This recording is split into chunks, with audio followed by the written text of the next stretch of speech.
Shalom, shalom, sisters. Back with another wife talk on childlike anger. We're going to be discussing when you have a right to be angry.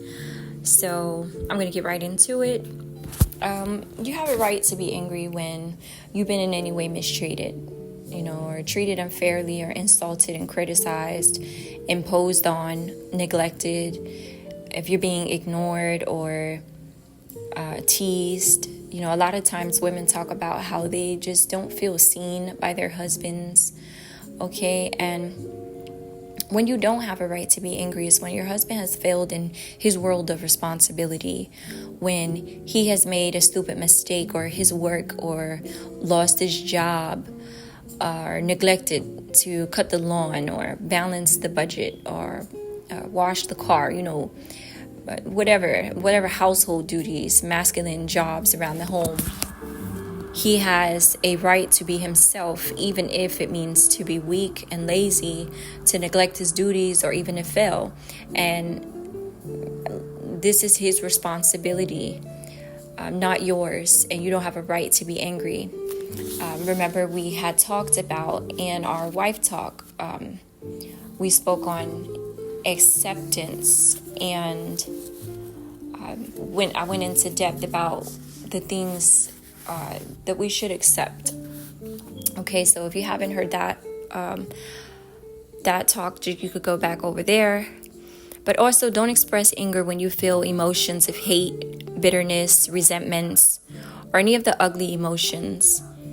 Instead, pour out your angry feelings to a trusted friend or a parent, or engage in hard physical work. Put that energy in something positive. That's always the best thing to do. And so this goes back to working on your character, especially the qualities of humility and acceptance and forgiveness. Only when ugly emotions have been overcome can anger be expressed in a childlike way. If you need to fast about it, sometimes it takes fasting and prayer.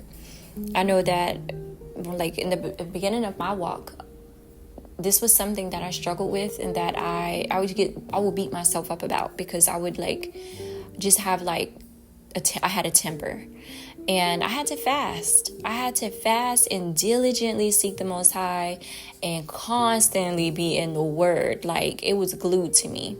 So, yeah, it can be done. I'm a walking testament. It can be done. Okay. And only, like I said, only when you overcome those emotions, those uglier emotions, can that childlike anger be expressed in the way that we're discussing. And so express childlike anger at the moment of offense, not sometime later when you've had time to decide what to say. This means that you have to think quickly, or plan some reactions ahead of time even. But if you don't respond at that moment, just consider it a failure. Okay, don't bring it up later. You might as well forgive and forget. Okay, review the situation, be prepared with a response next time. Don't blame your husband. It is you who has failed to express how you felt in that moment in a childlike way. So, even though you may not always respond with childlike anger, just knowing you should have done and could have done softens your feelings. Also, don't use childlike anger as a means of reforming his treatment of you, thinking that he'll stop insulting you and neglecting you, or whatever it is that he may. But on the other hand, he may continue to mistreat you or do whatever it is that's upsetting you. And if he does, you just have to continue to respond with childlike anger. You can't allow somebody to take you out of your character. Okay? Remember, this is about you working on your spirit and you being converted to as little children, so we can get into the kingdom of heaven. The only purpose of childlike anger is to vent troubled feelings and ease painful moments, to preserve your self-dignity and just be that fascinating woman. Okay, so express anger in times of medium offenses. In other words, it's best to overlook trifles lest we appear picky. The scripture says it's nothing worse than like a nagging woman. Okay, so choose your battles. Major offenses may be so disturbing that they are difficult to approach with childlikeness, if not impossible. But do apply childlike anger in times of medium offenses.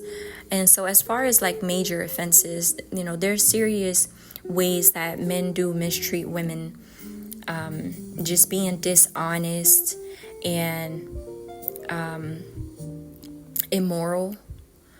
Okay. Physical abuse, gross neglect, non-support, and lack of respect. Just for things that, are righteous, just outright, just what's the word I'm looking for? Anyway, it's probably not meant for me to say it. I don't want to name call, but live the fullness of what we've been learning and discussing on this channel for a period of time to soften his heart and bring about a reformation in his behavior. You may be the one who has bought out his ugly side to begin with by a lack of acceptance or admiration, or the lack of sympathetic understanding, and a failure to place him number one. So give him a chance to respond to the new you. If he is physically or mentally dangerous, you have to remove yourself and your children from the household. That just is what it is. But a word to those who resist childlike anger, because some women think that the idea of childlike anger is ridiculous, and they wonder, how can a grown-up woman like me take part of a little girl who stumps her foot and shakes her curls and pouts. But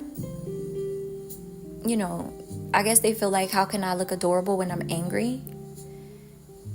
I just say, why not try it? It may seem absurd to you, but why not let your husband decide? Of course, if you don't play your part well, if you laugh or act ridiculous, you'll make a fool of yourself. You don't have to stump your foot and shake your curls. You could just use adjectives and exaggerations and amusing statements. But other women claim they don't need childlike anger, that everything is going along fine for them. And this may be true in some cases, but as long as we have men who are thoughtless and critical, and sensitive women who become upset, angry, or resentful toward their husbands, we need childlike anger or an effective alternative. So if you can't express anger in a childlike way, do find an acceptable means of expressing it so that you won't form resentments toward your husband and thus harm your marriage relationship. In fact, you owe it to your husband as well as yourself to express anger. You do him no favor to smother your anger feelings and hold resentments. Eliminating these problems is the main purpose of childlike anger. It builds better marriages. And when we hold things in, it's only a matter of time before you're gonna boil over, and it's not gonna come out in a graceful manner. So how to overcome anger? As long as you are angry, as long as you experience the troubled feelings within, seek effective means of dealing with this problem. But in the meantime, overcome the tendency to anger in ways of just spiritual growth. Okay, learn to be forgiving and understanding and patient, and allow for mistakes and human frailties of others. And this leads to spiritual growth. And in this way, you overcome the tendency to anger, and you no longer experience the turmoil and distressing feelings that accompany anger. However, on the path to perfection, you're still human, and you're prone to anger. Okay, you're a human being, so deal with this human fault by expressing childlike anger. Also, self-esteem. When you have a good self-image, you are less likely to be offended and therefore less prone to anger. So that's something to just, assess within yourself. With self-esteem comes in vulnerability of spirit, which keeps you from being hurt.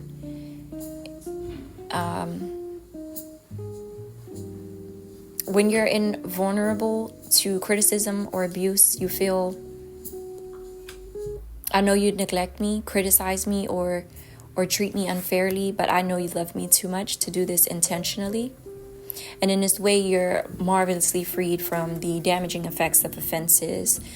And so the best thing, ladies, I would recommend is to learn to build your self-confidence in a way that nobody can knock you out of your character so bad where you don't even recognize yourself and you are just ugly, and your words and your actions and your reactions, they just don't glorify the Most High, because we come too far on this walk. And you are, you have a big job, a huge role that is of great importance, and something that I share that I like to do, even when things are going great and have been going great for a long time. I do not get comfortable. I fast often. And it doesn't have anything to do with it doesn't have anything to do with I'm troubled by something, or I'm afflicting my soul because I'm battling something in that moment. Like, it's just simply because I know that I'm not the woman I am today on my own. And I constantly just want to let Yahweh know that I'm seeking his face continually. To please do not remove your Holy Spirit from me. Please continue to strengthen me. I'm staying vigilant. I need you to know that I am just trying to cleave unto you for dear life. You are my life support. Not only that, but set time aside for yourself and build a bond with yourself. Love yourself. Okay? Time where you can just sit in quietness. Clean your nails with the nail file and paint them, and sip some tea and journal, and just have quality time with you. Be your best friend. I talk to myself. We laugh. We laugh. We giggle. I love self-time, and I don't get it often, but I am intentional about waking up bright and early so that I can set that time aside where I just want to just sitting and breathing, just doing some breathing exercises. You would be amazed at the benefits of breathing exercises and how it sets your tone for the day. If you do these things first thing in the morning, what else? Yeah, I said journal. I said do your breathing exercises, say some affirmations, listen to a meditation, listen to a podcast. You might want to listen to a podcast first before you journal for inspiration, insight. Reading your scriptures, and stretch, move your body, exercise, whatever you have to do. There's so many different things you can follow on YouTube, or make up your own, home exercises, a little routine for yourself. And then when you're done doing that, you just go and get dressed and show up for yourself, and be ready for your day, even if you're not going anywhere. Just get dressed and show up for yourself, and wrap your head and wash your face and anoint your head with oil, massage your face, do some facial massages, whatever you need to do to just feel good, and feel, and that will build your self-confidence so much. And that, trust me, self-esteem, I can't stress enough how huge of a role it plays. And that's really all I have for you ladies today. And I hope that this is helpful in some way, that it blesses you. And if it has, please leave some feedback. Make sure that you like, share, and comment.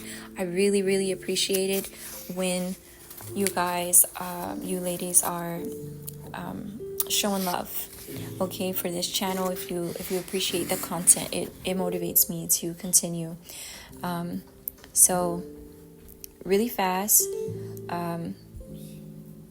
how to express childlike anger, develop character to eliminate the ugly emotions of hate, bitterness, sarcasm, and resentments, use childlike mannerisms, acquire a list of adjectives which complement masculinity, and exaggerate his treatment of you. Okay, and so for your assignment, you can make a list of adjectives which complement masculinity and create exaggerated expressions for moments of childlike anger.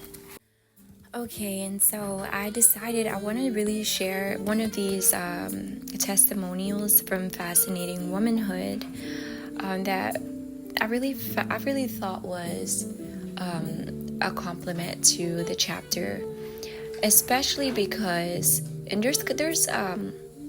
there are testimonials all through the book of Fascinating Womanhood, but this one here, this chapter, I feel like needs like example and just testimonial. It needs somebody's testimony. So I'm going to read. The title is My Hairy Beast. My marriage was like so many, an armed truce.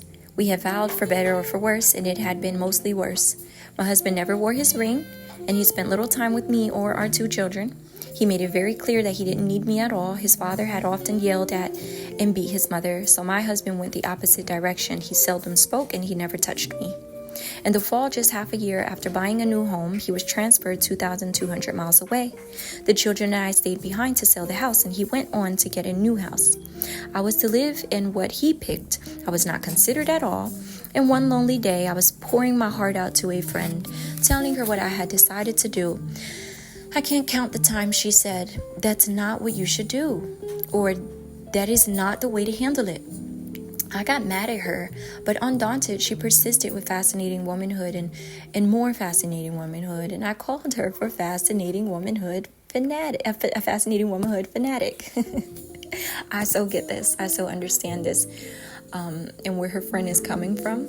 And I would urge every sister, if you can, please purchase the book that I'm sharing with you ladies. It would do you such a service in your marriage. Your whole household would be blessed. It's nothing I'm sharing it on this channel, and along with my own testimonies and things like that, and I add scriptures and things, but it's nothing like really grabbing a hold of this book, reading it, personalizing it, highlighting things, making notes, being able to go back and reflect on it when you need to, and just study it and make it your own, and share it with others. So let me continue. Salakia. My husband flew home on weekends. I planned all week. It is a good thing he left on Sunday evening, for my self-control lasted about 2 days. Over those 2 days, I pretended that things were as I wanted them to be, and I acted the part. When I met him at the airport, I went early, parked the car, and went to the gate. Usually I met him out front. I dressed my most feminine. I built myself up to a breathless pitch, and when I saw him coming, I ran to meet him and flung my arms around him, telling him I was glad to see him and that I had missed him. Everyone in the area was looking.